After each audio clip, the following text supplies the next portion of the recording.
आज जो चर्चा का विषय है मेरा वो है अपनों से अपनी बात। अर्थात आप लोगों से आज मैं ये चर्चा करना चाहता हूं कि मैं या हम लोगों की जो पूरी टीम है वो अब किस दिशा में काम कर रही है, काम करने का तरीका क्या है, उस पूरे विषय को आज मैं आपके सामने रखूंगा कि मैं आपको एक दो बार पहले भी संक्षेप में बता चुका हूं कि दुनिया ठीक दिशा में तो नहीं जा रही है। भौतिक उन्नति को ही एकमात्र आधार मान लिया गया है कि हम जितना शक्तिशाली हो जाएंगे या जितना हमारे पास पैसा हो जाएगा, धन हो जाएगा, वही पर्याप्त है। तो हम ताकत और धन को सब कुछ मान बैठे हैं। मानवता क्या है, नैतिकता क्या है,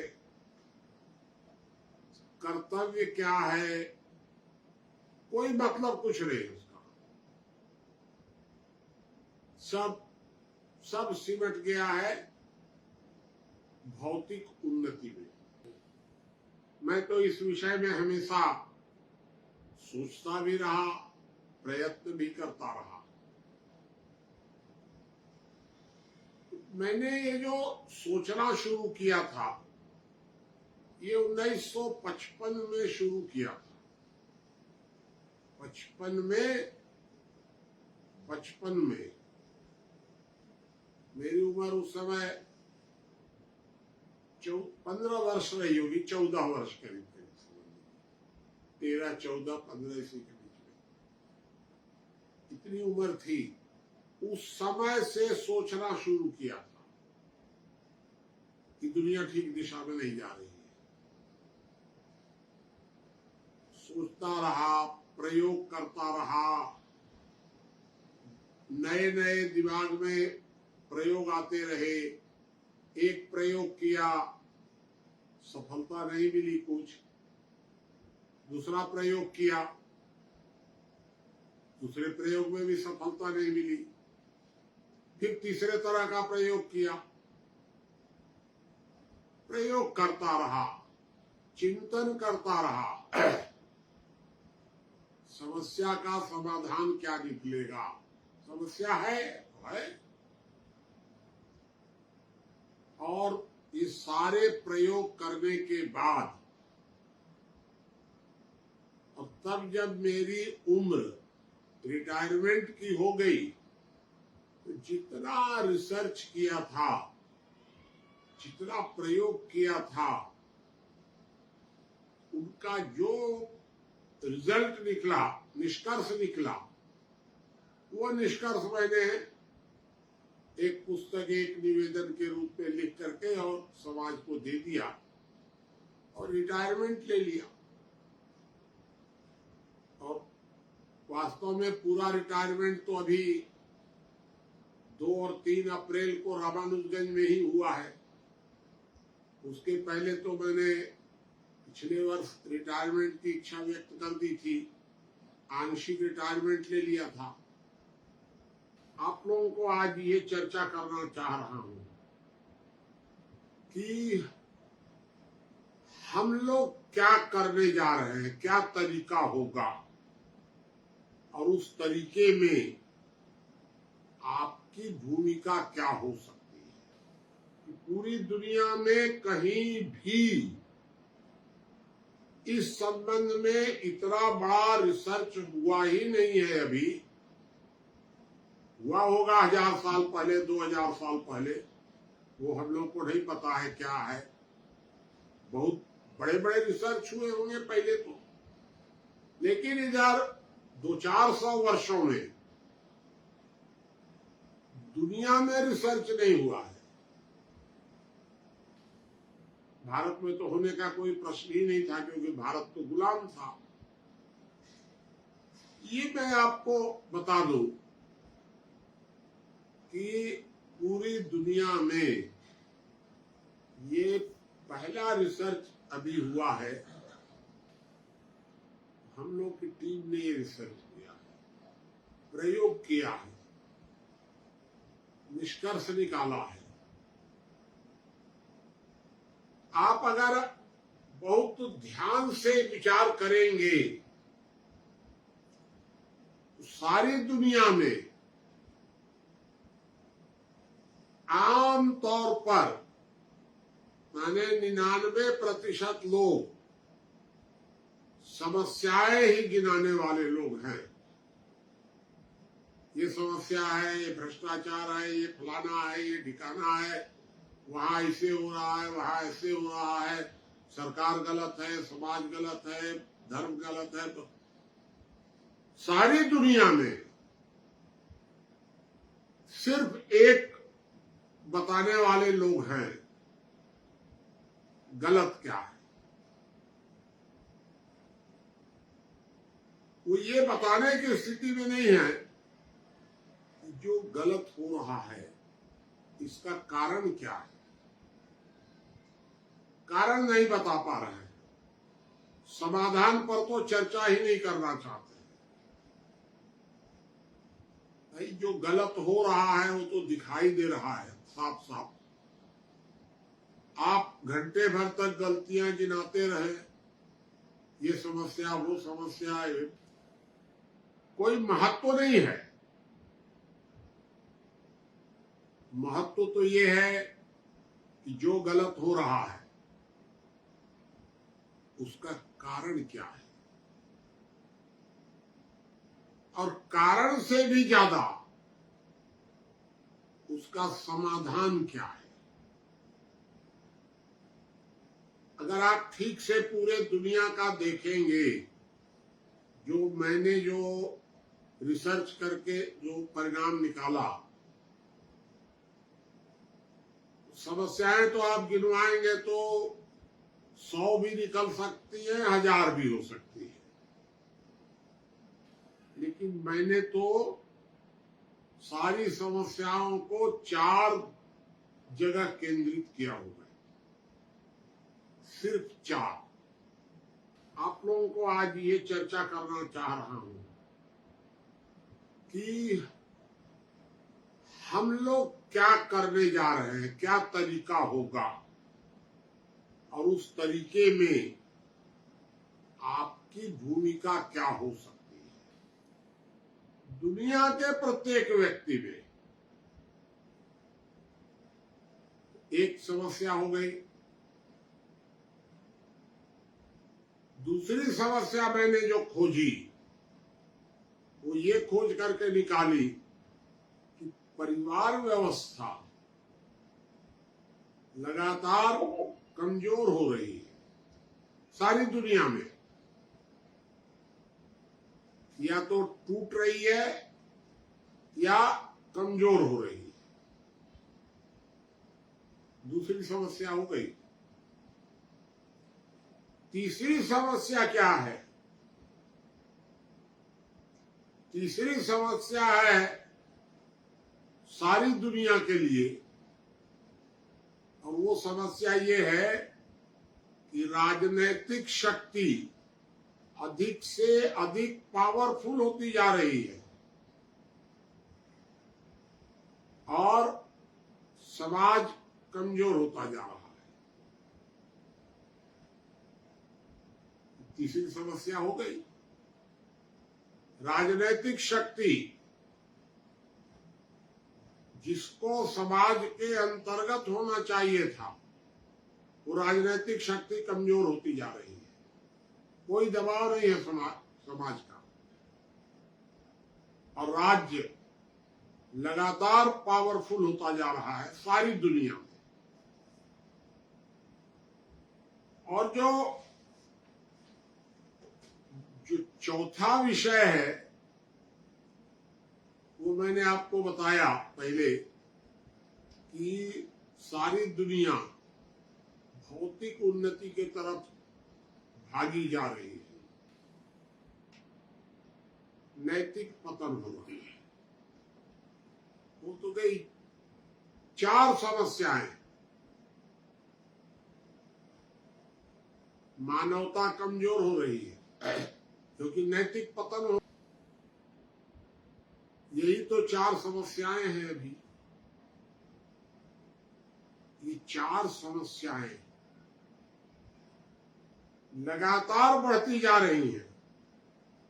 मेरे 67 साल पहले जब मैंने काम शुरू किया, मैंने भी खूब ताकत लगाई, कुछ नहीं निकला परिणाम। ये चारों समस्याएं लगातार बढ़ती जा रही हैं, आज भी बढ़ रही है। अभी तक कोई नियंत्रण नहीं हुआ है। आमतौर पर मैं आपको बताया कि लोग सिर्फ समस्याएं गिना रहे हैं, कोई समाधान पर कोई चर्चा नहीं हो रही। दुनिया में एकमात्र हमारी टीम है, हमारा जो संस्थान है दुनिया में,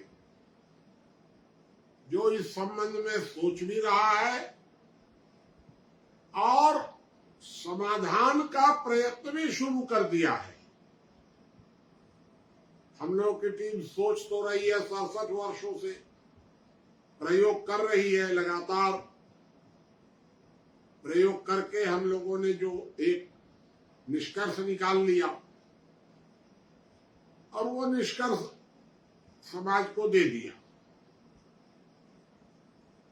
अब इस निष्कर्ष के आधार पर हम लोगों की जो टीम है, जिसको मैं आपको कह रहा हूं संस्थान, इसने 2 महीने से कार्य शुरू किया। क्योंकि ये तो अभी रामानुजगंज में 2 और 3 अप्रैल को जो राष्ट्रीय सम्मेलन हुआ था, जहां मैंने रिटायरमेंट की घोषणा की फुल रिटायरमेंट, वहीं से तो ये योजनाएं बनी हैं। 2 महीना तो हुआ ही है अभी तक इस योजना। उसका एक मोटा मोटा खाका मैं आपको बता देता हूं। जो हमारी पूरी टीम है, इस पूरी टीम का नाम हम लोगों ने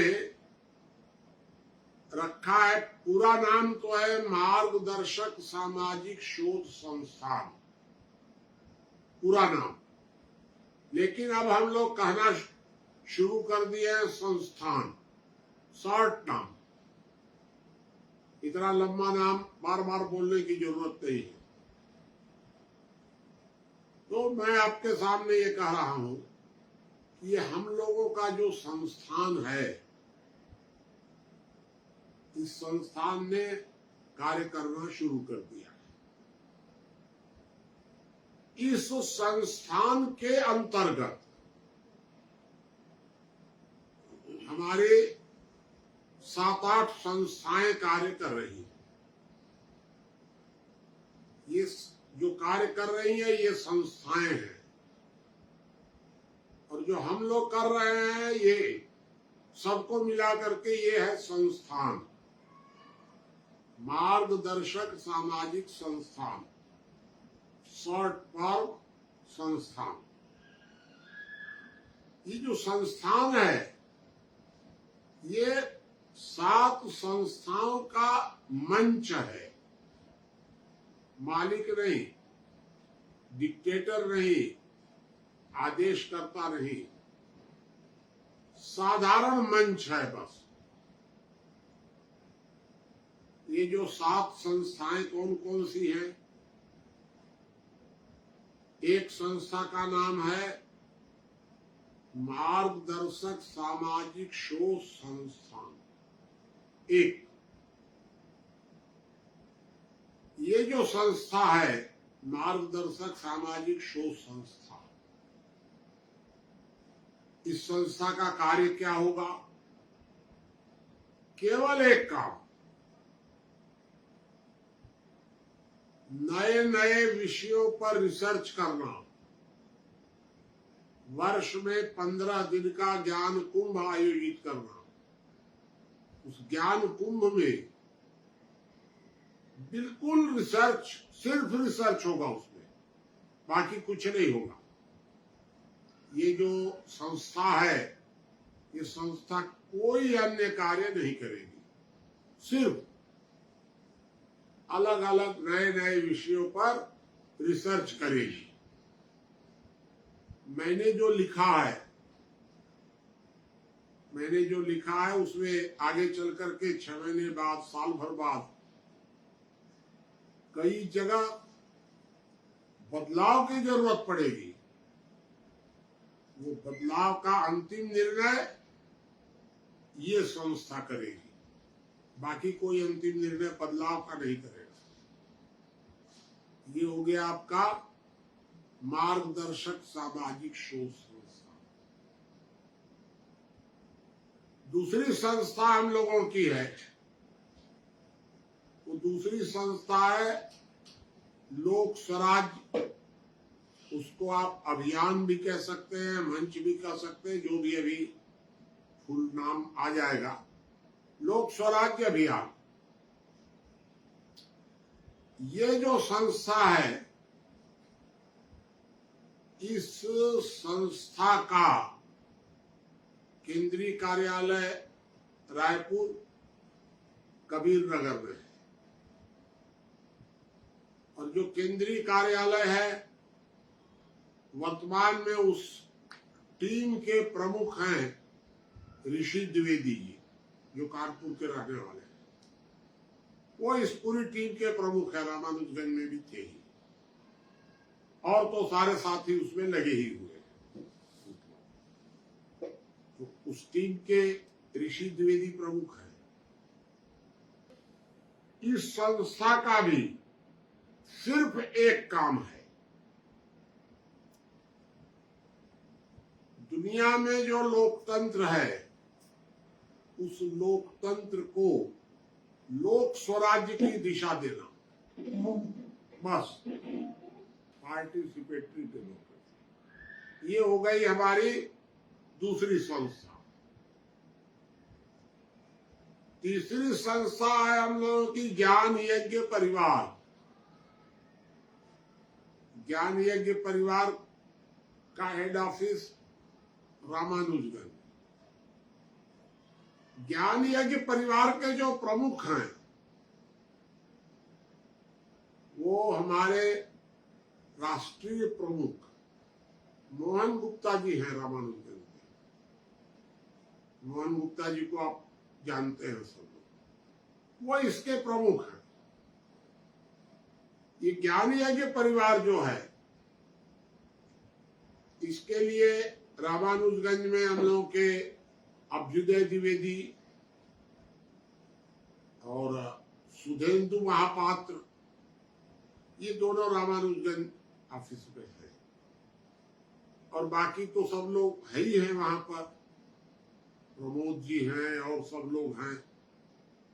ये सब लोग मिलकर के ज्ञान यज्ञ,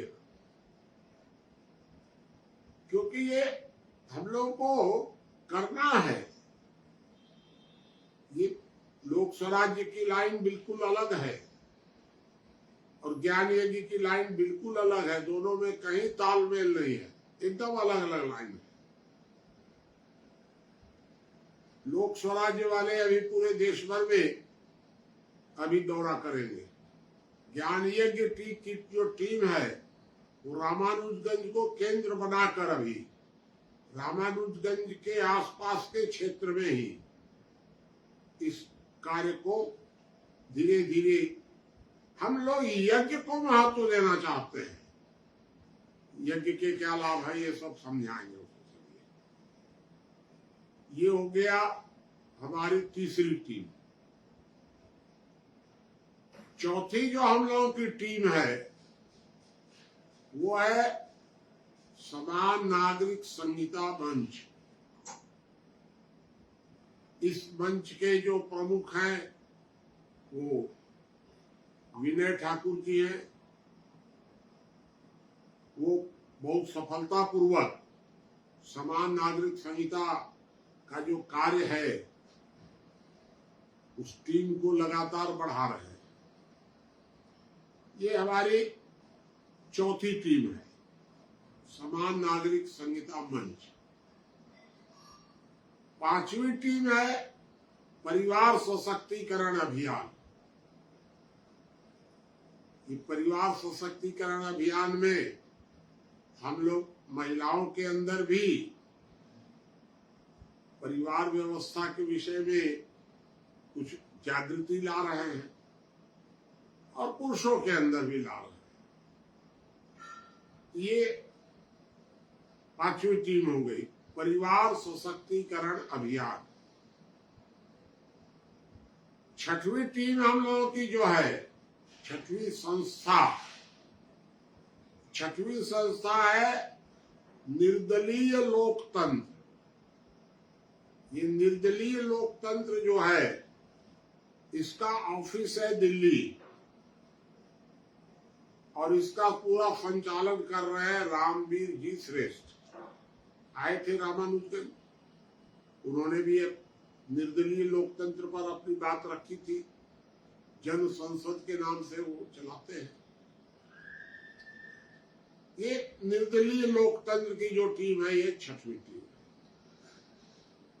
और सातवीं टीम हम लोगों की है मार्गदर्शन ट्रस्ट। ये मार्गदर्शन ट्रस्ट का सिर्फ एक काम है कि वो इन जो 6 संस्थाएं हैं हम लोगों की, इन 6 संस्थाओं को कुछ आर्थिक मदद की चिंता करना। ये आर्थिक मदद की चिंता हम लोगों के ट्रस्ट करेगी। अभी ट्रस्ट का रजिस्ट्रेशन नहीं हुआ है, जल्दी ही रजिस्ट्रेशन हो जाएगा। ट्रस्ट भी अपना काम शुरू कर देगा।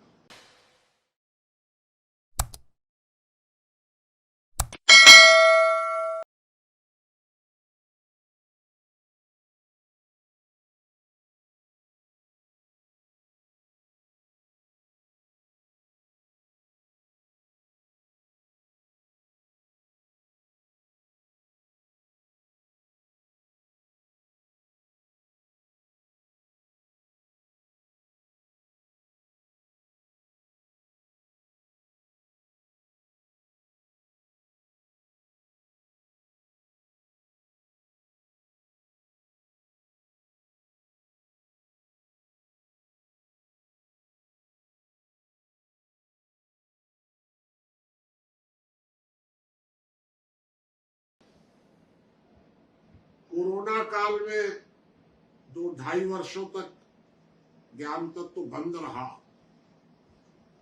अब शुरू हुआ है। ये पाक्षिक पत्र है, लेकिन अभी मासिक शुरू हुआ है और अब जल्दी इसको पाक्षिक भी हम लोग कर देंगे। तो ये एक हम लोग का ज्ञान तत्व पाक्षिक है। इसमें सभी जो हमारी सब संस्थाएं हैं उनके सारे समाचार वगैरह इसमें आते रहेंगे। एक बात मैं आपको और बता दूं कि हम लोग का जो संस्थान है, संस्थान मैं आपको बता रहा हूं, हमारा संस्थान किसी संस्था को डिक्टेट नहीं करेगा, मदद करेगा। तो हम उसकी मदद कर सकते हैं, सलाह दे सकते हैं, अंतिम निर्णय हर संस्था अपना अपना करेगी।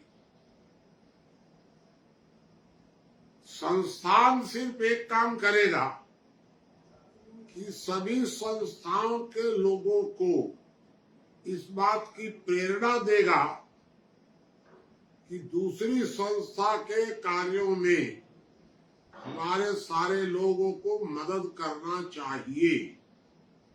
करे न करे उनकी खुशी, हमारा कोई उसमें बंधन नहीं होगा किसी। इतनी हम सबको स्वतंत्रता देंगे। इस तरह मैंने आपको बताया कि हम लोगों का जो मंच है, यह मंच एक प्रकार का ये सभी संस्थाओं का एक सामूहिक मंच है। ये जो हमारी 7 संस्था के लोग हैं, ये लोग जहां जहां मेरा उपयोग करना चाहेंगे, मैं भी कोशिश करूंगा कि उनकी मदद करूं, प्रयत्न करूंगा। मैं अब उम्र के हिसाब से और स्वास्थ्य के हिसाब से जितना कर सकेंगे उतना करेंगे। 7 संस्थाओं में अलग अलग, ये मैंने आपको बता दिया। काम करने का तरीका क्या होगा? देखिए, 3 तरह की अभी स्थितियां हैं। एक, आज जरूरत है संपूर्ण व्यवस्था परिवर्तन, बहुत जरूरी है दुनिया के लिए संपूर्ण व्यवस्था परिवर्तन। दूसरा कार्य है राजनीतिक व्यवस्था परिवर्तन।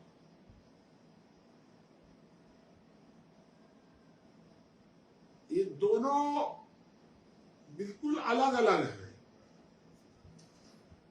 और तीसरा कार्य है राजनीतिक व्यवस्था में संशोधन, सुधार।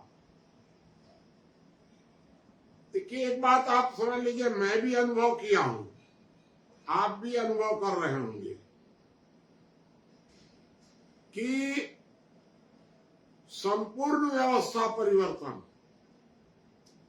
बहुत लंबा चलने वाला कार्य है। 20-30 साल लगेंगे इसमें। ये संपूर्ण व्यवस्था परिवर्तन क्या है? वर्तमान समय में दुनिया में आर्थिक स्थिति में विकृति आई है, परिवार व्यवस्था में विकृति आई है, समाज में विकार पैदा हुआ है, धार्मिक व्यवस्था में भी विकृति आई है, राजनीतिक में तो पूरा सड़िए गया है समझ लीजिए।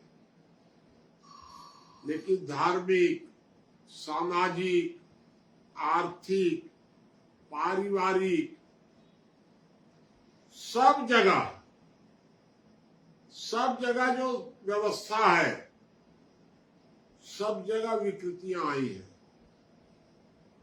और सब जगह सुधार की जरूरत है। ये जो सब जगह मिला करके हम जो सुधार की बात कर रहे हैं, ये सुधार होगा संपूर्ण व्यवस्था परिवर्तन। ये आप समझ लीजिएगा। केवल राजनीतिक व्यवस्था ही इसमें नहीं है, संपूर्ण व्यवस्था परिवर्तन। धार्मिक मामलों में भी हम सोच रहे हैं, सामाजिक मामलों में भी सोच रहे हैं कि समाज में क्या क्या कमजोरियां आई हैं, परिवार में क्या आई है, हर विषय पर, अर्थव्यवस्था में क्या बदलाव होना चाहिए, सब मामलों में हम लोग सोच रहे हैं। हम लोग सोच रहे हैं कि श्रम के साथ न्याय कैसे होगा, श्रम के बारे में भी सोच रहे हैं। इन सब विषयों पर जो हम लोग सोच रहे हैं, इसको कह रहे हैं संपूर्ण व्यवस्था परिवर्तन। बहुत लंबा कार्य है। आसान नहीं है, लेकिन करना पड़ेगा संपूर्ण व्यवस्था परिवर्तन। दूसरा कार्य मैंने आपको कहा, राजनीतिक व्यवस्था परिवर्तन। सारी दुनिया में राजनीतिक सत्ता ने सारी व्यवस्था को गुलाम बना लिया है। धर्म को भी गुलाम बना लिया, समाज को भी गुलाम बना लिया, परिवार को भी तहस कर दिया, अर्थव्यवस्था को पूरी तरह से पूरा गुलाम बना लिया है। जो चाहते हैं वो करते हैं। ये जो राजनीतिक व्यवस्था है, इस व्यवस्था में आमूलचूल बदलाव होना चाहिए। ये है व्यवस्था परिवर्तन। तो मैंने आपको एक बताया संपूर्ण व्यवस्था परिवर्तन, एक बता दिया है आपको राजनीतिक व्यवस्था परिवर्तन। लेकिन भाई कब राजनीतिक व्यवस्था में परिवर्तन, इतना आसान तो है नहीं। एक भी नेता राजनीतिक व्यवस्था परिवर्तन के लिए सहमत नहीं है। हर राजनेता बात क्या कर रहा है? सामाजिक व्यवस्था परिवर्तन की बात कर रहा है, राजनीतिक व्यवस्था परिवर्तन की बात नहीं कर रहा है। खिलाफ है एकदम। वो तो केवल उसको तो अपना चाहिए, बस समाज ये गड़बड़ है, समाज ये गड़बड़ है, परिवार गड़बड़ हो गया, मनुष्य गड़बड़ हो गया, सब गड़बड़ हो गया, वो दूध के धुले। तैयार ही नहीं है जरा भी। कैसे उसको कैसे बदला जाएगा, ये भी बहुत कठिन कार्य है भाई। करना भी पड़ेगा, क्योंकि राजनीतिक व्यवस्था ने तो गुलाम बना लिया है हम लोगों को। तब बचता क्या है हमारे पास? वर्तमान राजनीतिक व्यवस्था में सुधार। इस सुधार की भी बात करनी पड़ेगी। चलिए, अभी तो दूर की बात है राजनीतिक व्यवस्था परिवर्तन, लोकतंत्र को लोक स्वराज्य में कैसे बदला जाएगा, ये अभी दूर की बात है। संपूर्ण व्यवस्था परिवर्तन तो और ज्यादा कठिन है। तत्काल हम वर्तमान व्यवस्था में सुधार की बात तो तुरंत कर सकते हैं। सुधार की बात किया जाए, लेकिन हम इस बात से सहमत नहीं हैं कि हम एक ही दिशा में काम करें। सभी दिशाओं में एक साथ हम लोग सोचते रहेंगे, हमारी जो संस्था, जो साथी जिस दिशा में करना चाहेंगे करेंगे। कोई जरूरी नहीं है कि सब लोग एक ही दिशा में करेंगे। मैंने तो आपको बता दिया, जो 7 संस्थाएं बताई गई हैं, उनमें संपूर्ण व्यवस्था परिवर्तन का भी मार्ग उसमें है। संपूर्ण व्यवस्था परिवर्तन वो है ज्ञान यज्ञ। ज्ञान यज्ञ परिवार का जो प्रयत्न है, एकदम संपूर्ण व्यवस्था परिवर्तन का है। राजनीतिक व्यवस्था परिवर्तन का जो मार्ग है, वो मार्ग है लोक स्वराज्य मंच का। वो राजनीतिक व्यवस्था परिवर्तन की दिशा में काम कर रहा है। व्यवस्था में सुधार के लिए बाकी सारी संस्थाएं हैं, निर्दलीय लोकतंत्र है, कॉमन सिविल कोड है, और संस्थाएं बनेंगी। राइट टू रिकॉल बनेगा, श्रम शोषण मुक्ति अभियान इस नाम से कोई संस्था बनेगी, और अलग अलग संस्थाएं और बनेंगी। नई नई संस्थाएं बन सकती हैं। इस तरह हम लोग तीनों दिशाओं में एक साथ काम कर रहे हैं। ज्ञान यज्ञ, संपूर्ण व्यवस्था परिवर्तन लोक स्वराज्य मंच, राजनीतिक व्यवस्था परिवर्तन और बाकी संस्थाएं वर्तमान व्यवस्था में सुधार। ये सुधार भी जो है वो सिर्फ एक आध जगह नहीं, जहां भी जिस तरह का सुधार सोचिएगा, कोई सोचेगा कि वर्ण व्यवस्था को ठीक ढंग से लागू किया जाए, उसको हम लोग एक संस्था के रूप में मान लेंगे वर्ण व्यवस्था के आधार पर। जाति व्यवस्था को ठीक किया जाए, करिए, हम लोग एक संस्था के रूप में मान लेंगे। इस तरह से हम लोगों ने काम करना शुरू किया। एक बात हमारे कार्य की अंतिम सीमा है, हम कोई आंदोलन नहीं करेंगे, कोई नाराबाजी नहीं करेंगे, कोई हड़ताल नहीं करेंगे, कोई किसी तरह का, हम सिर्फ हमारी जितनी संस्थाएं हैं ये सभी संस्थाएं जन जागरण से आगे कुछ नहीं करेंगे। हम जन जागरण तक अपने को सीमित रखेंगे। ये मैंने आपको बता दिया कि जन जागरण ही हमारा एकमात्र मार्ग होगा। ये नहीं है कि हम किसी के लिए भूख हड़ताल कर दे, तो धरना दे दे, चक्का जाम कर दे, हम कुछ नहीं करने वाले। लोग पूछते हैं कि तब बदलाव कैसे आएगा? अरे भाई, हम अगर, एक बात आप सोचिएगा कि पहले विश्वामित्र हुए, उसके बाद राम हुए, तो विश्वामित्र का महत्व राम से भी ज्यादा रहा, क्योंकि ऋषि मुनियों ने ही राम को तैयार किया। अगर हम लोग जन जागरण कर देंगे समाज के बीच में, काम करने वाले तो अपने आप सामने आ जाएंगे। समाज कोई ना कोई रास्ता निकाल लेगा। ये जरूरी नहीं है कि हम ही को सब करना पड़ेगा। एक बार जन जागरण हो जाए, मार्ग निकल जाएगा। ये हम लोग लाइन पकड़ रहे हैं। तो इस तरह आज मैंने आपको बताया